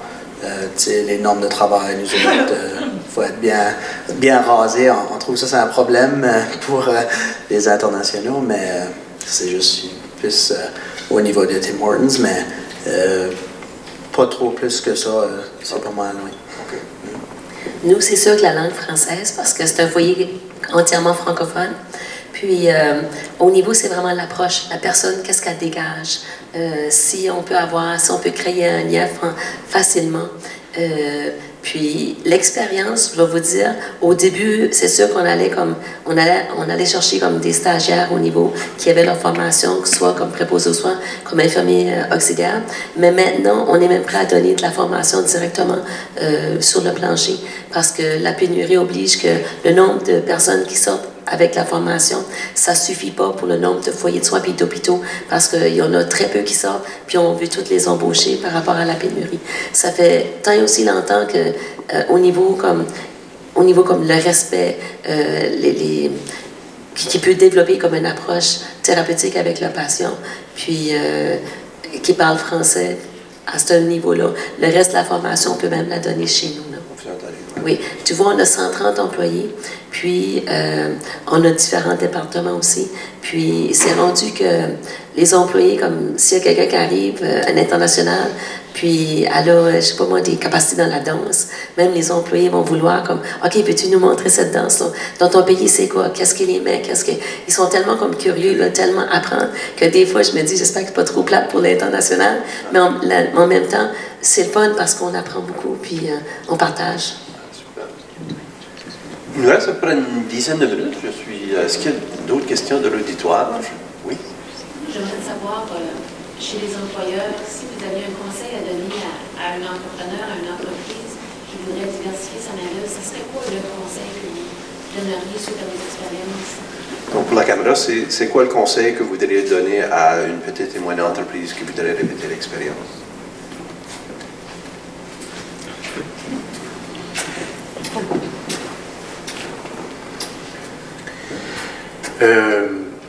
Commencer par un, ça viendra assez vite. C'est clair que 5 ans passés, lorsque j'ai engagé mon premier nouvel arrivant, c'était un étudiant. Par la suite, j'ai pas seulement embauché des étudiants internationaux, j'ai embauché également des nouveaux arrivants qui ont quitté leur pays pour venir au Canada, un peu plus adultes. Alors, il y a une diversité même au niveau de l'âge et au niveau des diplômes et tout ça. Cela étant dit, dans les deux cas, que ce soit les étudiants qui ont étudié ici, ou que ce soit les nouveaux arrivants qui n'avaient pas d'études canadiennes, j'ai eu des succès dans les deux cas. Donc, je me dis, plongez, vous ne regretterez pas cet ajout et cette richesse dans votre entreprise. Moi, je n'ai eu aucun regret, je n'ai eu aucun bloquant, ou très peu. comme que j'ai dit précédemment. Et il y a d'autres entreprises. Je pense à la banque TD à Moncton. Si oui, c'est un compétiteur, mais je vais leur lever mon chapeau. Ils ont ouvert un centre avec plus de 1000 employés. C'est pas juste un call center, c'est littéralement le centre où se passe. Il y a beaucoup de comptables agréés qui travaillent dans ce centre-là. C'est un centre d'expertise en finance qui est à Dieppe. Là. Ils ont fait une salle multiculturelle à l'intérieur où les gens de différentes confessions peuvent aller prier à différentes heures. Ce qui fait en sorte que les gens n'ont pas besoin, durant le ramadan, à titre d'exemple, de sortir. Déjà qu'ils ne peuvent pas manger, qu'il faut qu'ils sortent pour faire leur prière, etc. Ils ont même mis des bains pour faire les bains de pieds, etc. Ils ont fait la salle pour ça. Ils auraient pu ne pas le faire. Ils l'ont fait. Ça va peut-être être ça, le petit déclic que la personne va dire, ben moi j'ai le choix entre travailler là ou travailler là, je vais aller là. Vous pouvez faire des petits gestes. Je ne vous dis pas d'avoir une salle multiculturelle, je vous dis juste peut-être les petits gestes pourraient compter, mais je n'ai aucun regret et je vous encourage fortement à débuter avec un, les autres viendront. Moi, j'aime le fait comme débuter avec un, c'est ce qu'on a fait chez nous. Puis c'est surtout les encadrer, parce qu'au début, ils n'ont pas de voiture, ça fait qu'on essaie de s'organiser pour du covoiturage. Au niveau, des fois, c'est pas qu'ils n'ont pas d'amis, ils n'ont pas encore développé un réseau. Ça fait les employés comme les présenter à d'autres amis, puis puis si on faisait comme une fête, s'il y avait quelque chose qui s'en venait, on allait les inviter, juste pour faire sûr que, même si c'était pas leur fête, juste pour les inviter au niveau de qu'ils puissent développer des relations. Là. Si je peux donner un conseil aux employeurs, en tout cas personnellement, de mon expérience, je peux pas pour tout le monde parce que je ne sais pas comment est-ce que les autres vivent l'expérience professionnelle. Mais pour ma part, un conseil que je donnerais, c'est qu'il faut absolument que l'étudiant international se sente en confiance. Les Africains, on vit, en tout cas, on nous donne vraiment la valeur de la famille, la valeur de, il faut que ça soit convivial, il faut que ça soit chaleureux. Un étudiant international qui se sent en confiance dans un endroit, puis qui est bien, qui sait qu'on le respecte, il va faire 2 fois plus que ce que tu lui demandes. Il se sentira chez lui, un petit peu. Fait qu'il va jamais, je veux dire, tu traites jamais les affaires de ton père bêtement, là, au contraire. Tu les prends comme les tiens, puis tu les fais comme toi tu les ferais. Fait que c'est comme ça. Un étudiant international qui se sent bien dans un endroit va toujours faire beaucoup plus que ce qu'on lui demande parce que, lui, il me respecte beaucoup plus, donc bien sûr que je vais faire ça et je vais faire même plus. Je parle pour moi et je parle pour même certains amis que j'ai parce que je sais un petit peu comment est-ce qu'ils réfléchissent, en tout cas pour mes amis à moi. Ça a toujours été ce lien de confiance. Ici, on me traite plus comme une famille. Les gens me respectent pour qui je suis. Avec toutes les polémiques qu'il y a là, niveau... puis là, je ne vais pas rentrer là-dedans, mais les polémiques de racisme, etc., etc., tout le monde vient avec un préjugé que tu le veuilles ou non. Je rentre dans une nouvelle entreprise, la question que je me demande, c'est est-ce qu'ils vont me pointer du doigt ou est-ce qu'ils vont bien m'accueillir? Est-ce qu'ils vont m'inclure? Est-ce qu'ils vont m'intégrer? Donc, dès que je rentre quelque part et que je vois que les gens, ils n'ont absolument pas cette barrière-là, ils sont là parce qu'ils ont besoin de moi et ils savent que je peux leur apporter quelque chose, ils ont confiance en moi, ils me donnent ma chance, il n'y a pas de raison pour pas que ça ne marche pas. Il n'y a pas de raison, à part la personnalité. Puis à ce moment-là, c'est la personnalité. Mais ça, Jérémy, Agathe, est-ce qu'il y avait un conseil que vous donneriez à un employeur? Je pense que la pénurie va faire en sorte que l'employeur n'aura pas le choix de se tourner vers l'international, vers l'embauche d'une personne immigrante. Parce qu'on a un besoin de main-d'œuvre. Il ne faut pas oublier qu'il va y avoir, je pense, je ne vais pas me mêler dans les chiffres, mais plus de 100 000 postes qui devront être comblés seulement au Nouveau-Brunswick. Et le gouvernement s'est engagé à faire venir 10 000 immigrants pour les 7 prochaines années. Donc, comme tu l'as dit tantôt, David, le visage d'un Acadien ou d'une Acadienne va changer et change présentement. Donc, ça va devenir... Ça va devenir... C'est plus qu'on n'aura plus le choix, c'est que ça va devenir naturel. Ça va devenir naturel, qu'on va avoir des CV, puis qu'il n'y aura pas juste des Robichaud, des Duguay, des Landry, puis des Chiasson. Il va y avoir des Diallo, il va y avoir... Puis là, je n'irai pas dans les autres noms, parce que là, j'ai des blancs mémoires. Les étudiants qui sont dans la salle, vous savez que j'ai des blancs mémoires avec les noms, donc je n'irai pas plus loin. Mais ça va devenir... Puis, dans un avenir très rapproché, ça va devenir la norme maintenant. Parce qu'on fait partie d'une région où est-ce que l'immigration, c'est tout récent. Mais pour d'autres endroits, à Toronto, à Montréal, c'est très fréquent. On y pense même plus. Mais nous, parce que c'est nouveau, on est comme tout un petit peu... ça va aller avec le temps. Mais je pense que ça va devenir la norme. À Moncton, c'est déjà la norme. J'ai affiché un poste, j'affiche des postes de temps à autre. J'ai la chance de ne pas avoir beaucoup de roulement, ça j'aime ça. C'est-à-dire les gens sont bien. Mais lorsque j'affiche un poste, l'autre jour j'affiche un poste, j'ai eu 48 applications. 47 étaient des gens qui venaient de l'international, une Canadienne. Donc là, des fois, les gens me disent « Pourquoi tu engages autant d'internationaux? » C'est eux autres qui appliquent, de un. Et c'est parce que quand je passe des entrevues, ils sont compétents. Alors, j'engage la personne la plus compétente qui vient à l'entrevue. Et statistiquement, c'est sûr que s'il y en a 47 sur 48 qui viennent de l'international, ils ont plus de chances que les gens embauchent. Hein? Donc, mais je veux juste revenir sur un point tantôt. On parlait beaucoup du logement. Saint-Quentin vit une crise du logement présentement. Évidemment, le prix des logements monte. D'une façon, c'est correct. Ça fait rouler l'économie. C'est très bien. Néanmoins, je lance l'avis que dans les plus grands centres, comme Moncton, il n'y a pas cette crise du logement-là. Donc, dites-vous ceci, si tu viens, tu as mis tous tes efforts pour venir étudier et vivre par la suite à Shippagan, et on ne t'ouvre pas la porte à un logement, le choix, ça ne sera pas long que la personne va déménager dans un grand centre. Alors là, et ça parle. Ah, va pas là parce qu'il ne loue pas à des internationaux, blablabla. Alors, il faut, right now, immédiatement changer cette mentalité-là, si elle est là. Je ne dis pas qu'elle est là, mais il faut absolument régler cette crise du logement-là, s'il y en a une, pour faire sûr que la croissance de l'immigration, la croissance économique va pouvoir perdurer. Là, on est chanceux parce qu'on vit dans une époque, on vit une vague de croissance économique depuis quelques années. Éventuellement, on va retomber en récession, c'est tout à fait normal, c'est des cycles économiques.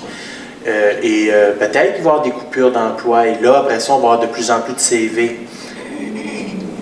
Moi, je vais continuer à embaucher le meilleur candidat, peu importe d'où il vient.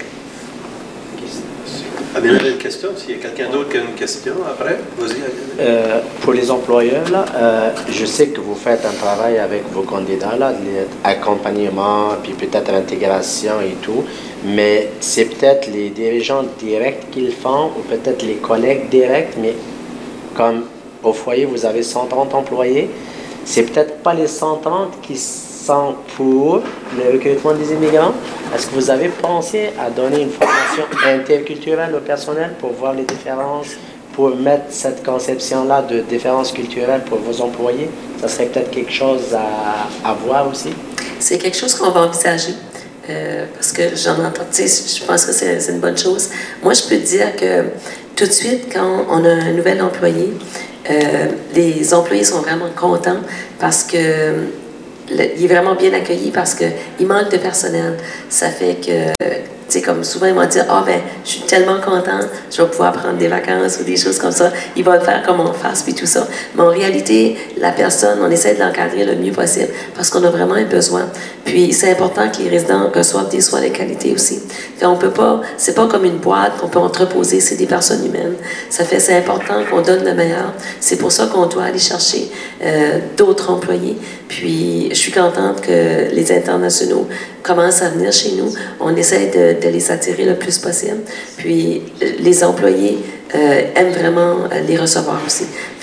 C'est peut-être pas toutes les 130 qui sont prêts à faire des choses, mais une grande partie des gens vont mettre mal à pâte, puis ils vont vouloir les avoir. Puis je regarde ça sur leur réseau de Facebook, puis tout ça, puis tu sais, ils les intègrent, là, ça va, c'est vraiment plaisant. David? Oui. Moi, j'aimerais revenir avec un exemple de la MOP. Parce que ça m'a marqué, parce que j'écoutais Madame Cora, la cofondatrice des restaurants Cora. Elle avait 3 enfants et elle a choisi l'enfant, c'était pas son plus vieux qu'elle a choisi pour la remplacer, elle a choisi celui qui était capable de passer la MOP, c'est-à-dire de faire la job, la job de tous les jours. Moi, personnellement, quand mon plancher est sale à la succursale, je ne vais pas nécessairement demander à un employé de passer à la mop. Je vais prendre la mop et je vais la passer. Quelle est cette analogie? Ce que je veux dire, c'est que moi, en tant que leader, je montre l'exemple. Il faut, et c'est la job des leaders. Moi, j'en parle tous les jours de l'immigration. J'en fais la promotion. Hein? On ne se connaissait pas, puis on s'est connus par les réseaux sociaux. Tu as vu ce que je faisais, et c'est comme ça que tu m'as invité. C'est comme ça que nos leaders...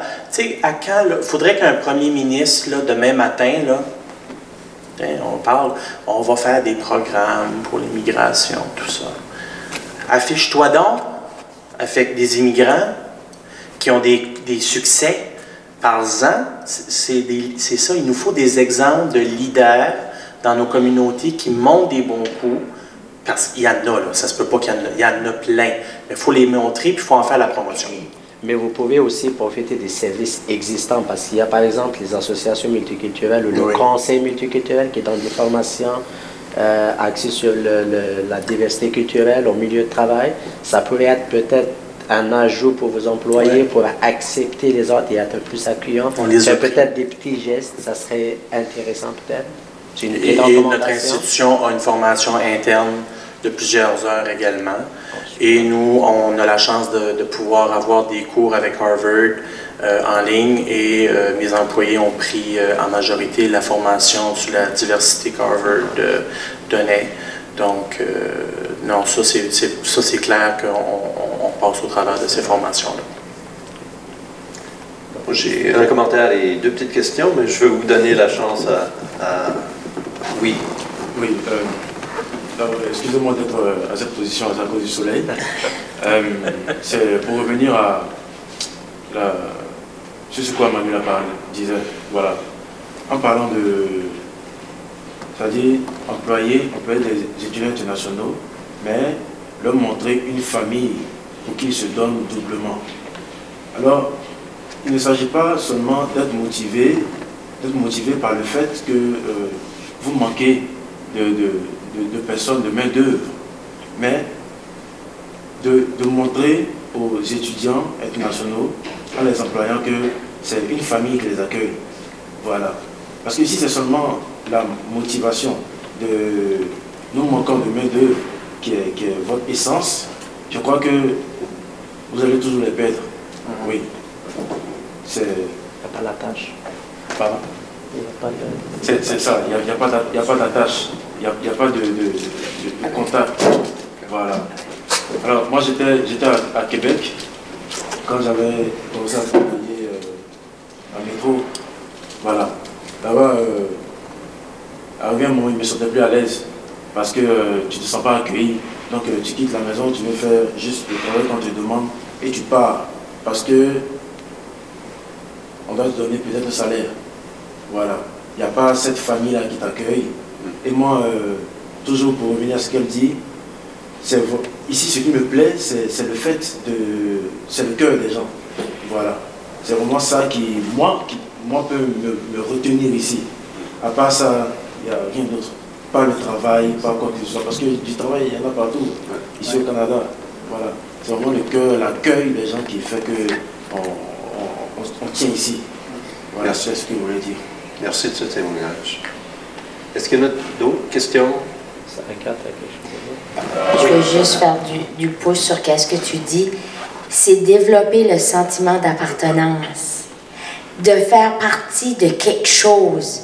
C'est une famille, tu sais, parce que c'est super important. Puis vos valeurs, c'est beaucoup familial vers la famille.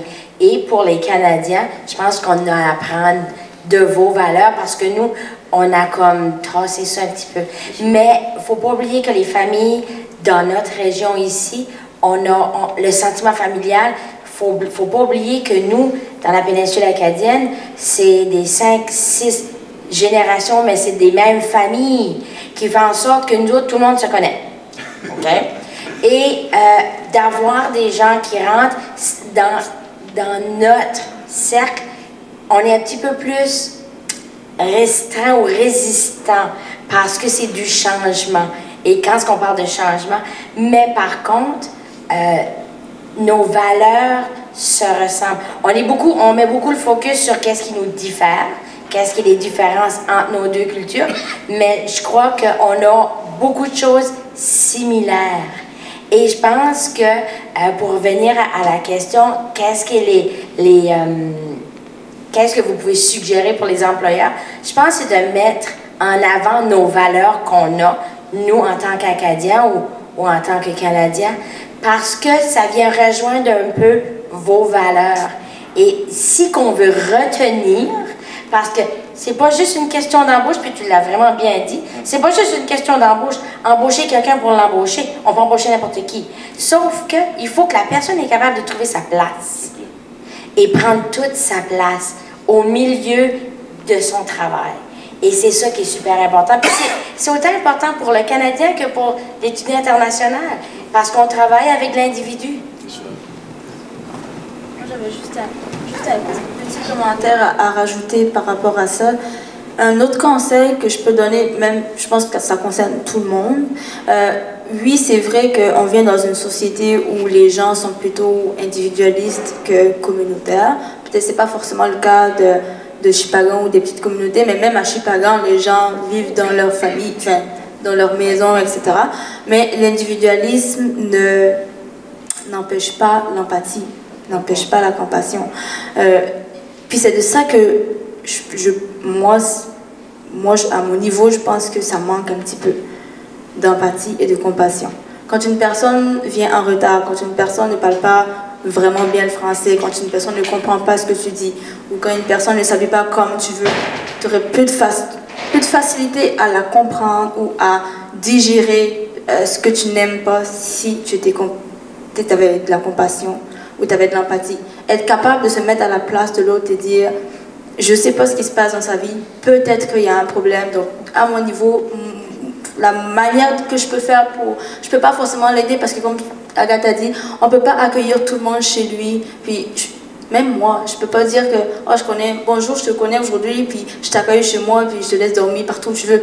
Non, il n'y a personne qui fait ça. Mais je peux être individualiste, puis être empathique. Donc de rencontrer une personne, je ne comprends pas pourquoi elle se comporte de cette façon, mais je ne juge pas.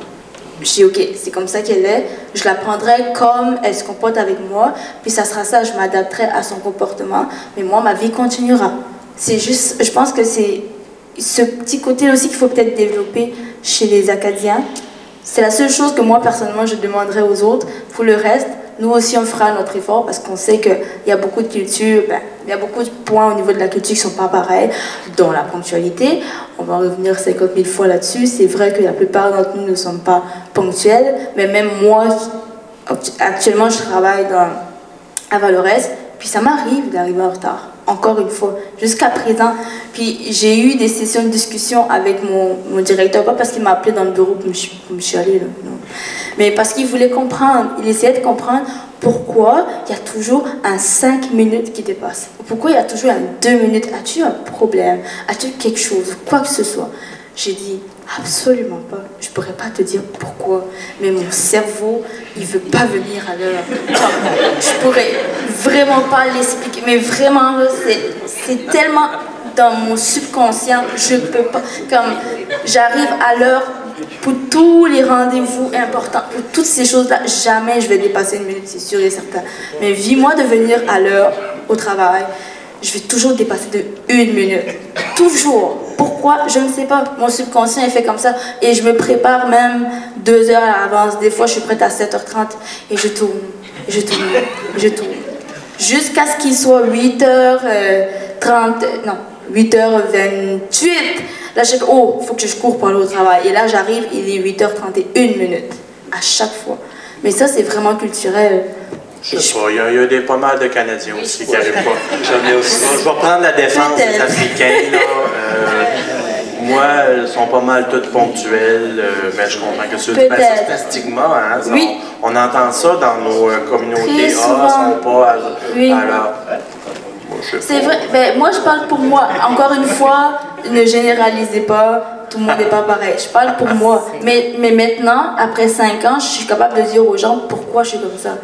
C'est parce que depuis toute petite, chez nous en Afrique, tu viens à l'heure, c'est presque mal poli. Puis honnêtement, puis j'ai mon ami, il est ivoirien avec moi, il peut témoigner. Comme on fixe l'heure de mariage à 19h, il n'y a personne qui va se pointer à 19h. Il n'y a personne qui va venir à 19h. Tout le monde, même les mariés ne viennent pas à 19h. C'est sûr. Tout le monde attend que les invités arrivent, donc c'est peut-être 1h, 1h30 après que tout le monde vient. Pourquoi? Parce que quand tu viens à l'heure... Ben c'est ça, il n'y a personne, mais c'est surtout, je pense... En tout cas, moi, la raison pour laquelle mes parents ne voulaient pas venir à l'heure, non, on n'arrive pas à l'heure, les gens vont penser que tu es là juste pour la nourriture. Ben, c'est tellement culturel et c'est tellement ancré en toi à un point que finalement tu le fais même t'en rendre compte. Moi, c'est ce que je me suis rendu compte parce que même quand je veux être à l'heure, et Dieu, je sais que je mets tous les moyens à ma disposition, j'ai toujours 1 minute qui dépasse. Mais ça a changé. Avant, c'était 15. Donc. Il y a une évolution. Merci de nous donner l'heure juste là-dessus. Je vais me permettre, là, je vais poser peut-être deux dernières questions, mais répondez à celles que vous voulez. La deuxième va être, est-ce qu'il y a quelque chose qui n'a pas été dit que vous aimeriez d'ajouter?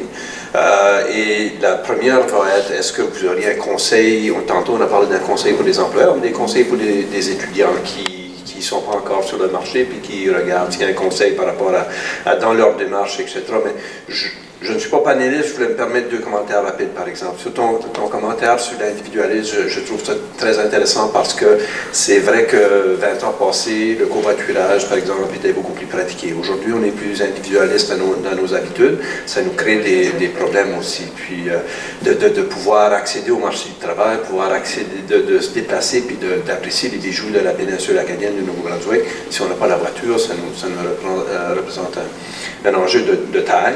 L'autre commentaire que je vais faire rapidement, c'était de rejoindre ce qu'Agathe puis David avait dit tantôt. Je suis originaire j'étais à Moncton 15 ans avant de venir ici.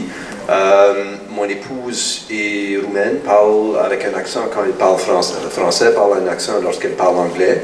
Et lorsqu'elle est arrivée à Moncton il y a une quinzaine d'années, on lui demandait à chaque jour, « Ah, t'es pas d'ici, t'as un accent. » Et je dirais que ça la rendait un peu mal à l'aise, parce qu'elle se sentait pas chez elle. Elle disait, c'est difficile pour moi parce qu'on me demande constamment cette question-là, alors que quand j'étais à Toronto, à Montréal, cette question-là ne se pose pas. Mais j'ose croire que dans les dernières 15 ans, ces questions-là se posent presque de moins en moins à Moncton. Et donc, ce qu'Agathe disait, c'est une évolution qui va se passer ici aussi. J'ai l'impression.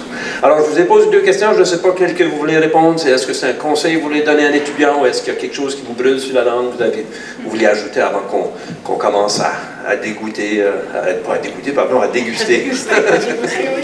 Moi, pour les étudiants, participez aux ateliers. Participez aux ateliers qu'on vous offre. Parce que c'est de l'information qui est très pertinente. On ne fait pas des formations pour faire des formations, juste pour dire que ça nous tente de faire une formation un samedi matin à 8 h. parce que ça nous tente, c'est agréable. Ce n'est pas. On le fait parce que c'est un besoin. C'est un besoin parce que vous avez besoin d'avoir cette information.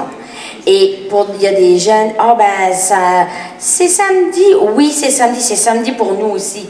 Il faut juste que on essaye de vous donner le plus d'outils possible pour que vous êtes job ready, je ne sais pas comment le dire en français. Job ready pour l'emploi. Job ready. Ça veut dire que vous êtes prêt pour l'emploi. Parce que vous, à la suite de vos études, vous allez aller sur le marché du travail.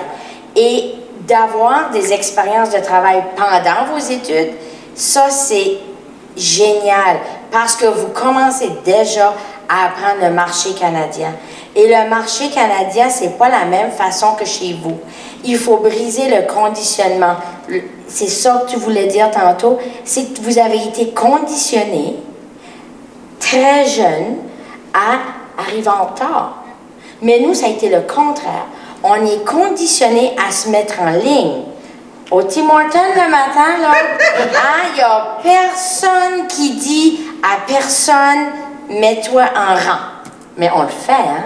Puis là, quand on arrive, on dit « ce qui est la ligne, ce qui est la fin de la ligne », là, parce qu'on va aller se mettre en rang, parce qu'on ne veut pas passer devant les autres, parce qu'on a été conditionné comme ça. Et pour les nouveaux arrivants, puis les étudiants internationaux, le marché du travail est différent. Et d'avoir des outils pour comprendre pourquoi que c'est différent. Parce que juste vous dire que c'est différent, puis on vous laisse dans vos choses, puis on vous laisse dans vos appartements, puis on ne vous donne pas les outils, on ne vous aide pas, là. Parce que nous, on veut que c'est une réussite. On veut que c'est une réussite pour tout le monde. Pour l'employeur, pour l'étudiant international ou le nouvel arrivant qui arrive, parce qu'on veut que c'est une réussite. Le gouvernement fait des efforts énormes pour aller recruter ailleurs. On veut s'il y a une réussite, parce que c'est faire... S'il n'y a pas de résultats, on fait ça pour rien. Donc, participez aux ateliers. Moi, c'est mon conseil que je donne en tant qu'intervenante au CAINA. Moi, si jamais vous êtes intéressé par les soins de santé, je vous invite à venir me voir. Puis, surtout si vous venez faire un séjour chez nous, gênez-vous pas. On a besoin de vous comprendre, on a besoin de savoir comment mieux s'adapter pour répondre mieux à vos besoins. C'est surtout ça de nous. Je pense c'est jouer un rôle un petit peu d'éducation d'une façon. On est en train d'ouvrir les portes, mais c'est important que vous vous sentiez bien chez nous. Puis c'est important qu'on sache à quel endroit on manque le bateau, à quel endroit on peut s'améliorer. Ça fait que c'est ça, ça serait une communication. Ouais, moi je vais peut-être... c'est la dernière fois, promis. Mais mon modeste conseil que je peux donner autant aux entreprises qu'aux étudiants, c'est de faire attention à la personnalité. C'est la personnalité qui va permettre à un employeur de dire oui, je veux travailler avec toi ou pas. Puis pour les étudiants, pour un étudiant, la meilleure référence que tu peux avoir, c'est ta personnalité. C'est elle qui va permettre à telle personne de dire « Oh, ben celle-là, elle travaille très bien. » Ou « Non, ne travaille surtout pas avec elle, tu vas mourir. Tu vas mourir. » Mais c'est nous finalement qui pouvons changer la manière dont les gens nous voient. Si je me comporte bien, peu importe ce qu'une seule personne peut raconter sur moi, il y aura toujours 10 personnes qui vont dire le contraire. Donc, au moins, je pourrais me baser, comme j'aurais pas besoin de courir derrière des gens, dire « Oh, peux-tu dire du bien de moi ?» Non, parce que ma personnalité le fait déjà. Donc, je pense que autant même pour les nouveaux entrepreneurs qui veulent se lancer, encore comme ce que j'ai dit, ne faites pas attention à la nationalité ou d'où je viens, soyez naturel. Comme quand vous voulez employer quelqu'un, vous lancez votre CV, puis vous attendez de voir ce qui est disponible, puis c'est par rapport aux compétences, puis à la personnalité. Si ça marche, ben ça marche. Si ça marche pas, ben ça marche pas. Ben c'est pas parce que c'est un Africain que ça marche pas. C'est juste que sa personnalité fonctionne pas avec la vôtre, puis c'est ça. Donc c'est tout. Je parle plus. Moi, j'ai aimé le point de communication. Donc, si jamais, comme Tim Hortons, il y a beaucoup d'opérations, il y a beaucoup de différentes choses, si les gens internationaux ont des idées, peuvent le dire à moi puis Melissa. C'est le fun d'avoir des conversations des fois avec des gens qui pensent peut-être un peu différemment. Donc, j'ai aimé le point de communication. J'aimerais mettre l'accent sur les diverses langues qui sont parlées. Imaginez si vous êtes un client et que votre langue première est l'arabe et que vous appelez à votre banque à Moncton et que la personne qui vous répond entend et comprend que vous parlez arabe et vous parle en arabe. Et en plus, elle sent aussi que votre arabe vient d'une région particulière et elle voit qu'elle entend que vous parlez le berbère. Elle vous parle en berbère. Là, le sentiment d'appartenance, le sentiment de sécurité s'installe. Alors, valorisez votre culture au sein de la nôtre. Alors, lorsque vous avez votre CV, il y avait beaucoup de gens qui me posaient la question, et sur LinkedIn également, est-ce que je dois mettre toutes les langues que je parle? Je parle allemand, j'avais un employé, il parlait comme 6 langues, il parlait allemand, italien, arabe, français, anglais, en tout cas, il en parlait 6. Je devrais-tu mettre d'autres langues que le français? Oui. Oui. C'est une richesse incroyable et pour moi qui est dans le domaine des affaires, tu sais, on parlait de réseau tantôt, eux ouvrent des portes de réseau de façon incroyable, ils peuvent amener une clientèle nouvelle, une clientèle qui va se sentir fière de faire partie. Moi j'ai un client qui est encore italien, il est italien, et puis il rentrait à la succursale, puis mon caissier il parlait en italien, puis le caissier il venait de l'Afrique. Il parlait italien, c'est parce qu'il avait étudié à Rome lorsqu'il était jeune. Mais c'était incroyable. Ce gars-là, il en parlait à tous ses amis. Moi, je vais à ma banque, on me parle italien. C'est un Africain qui me parle italien. Et je trouvais ça génial. Je trouvais ça génial. C'est pour ça que je fais beaucoup la promotion des diverses langues parlées à ma succursale. J'ai une pancarte. J'ai été obligé de m'acheter une deuxième parce qu'il n'y avait plus de place à la première. Parce qu'on parle 9 langues. J'ai même 2 pancartes, là. Ici, nous parlons français, anglais, wolof, poulard, arabe, etc., etc. Je vois des sourires, oh, c'est des langues africaines, j'aime ça. Bambara, ouais, tu sais, bon, tout ça. Donc, moi, je vous le dis, faites-en la promotion. Sur cette note extrêmement positive, j'aimerais de remercier du fond de mon cœur Manuela, Anne-Marie, Agathe, Melissa, Jérémy et David. Je pense qu'il mérite une main d'applaudissement.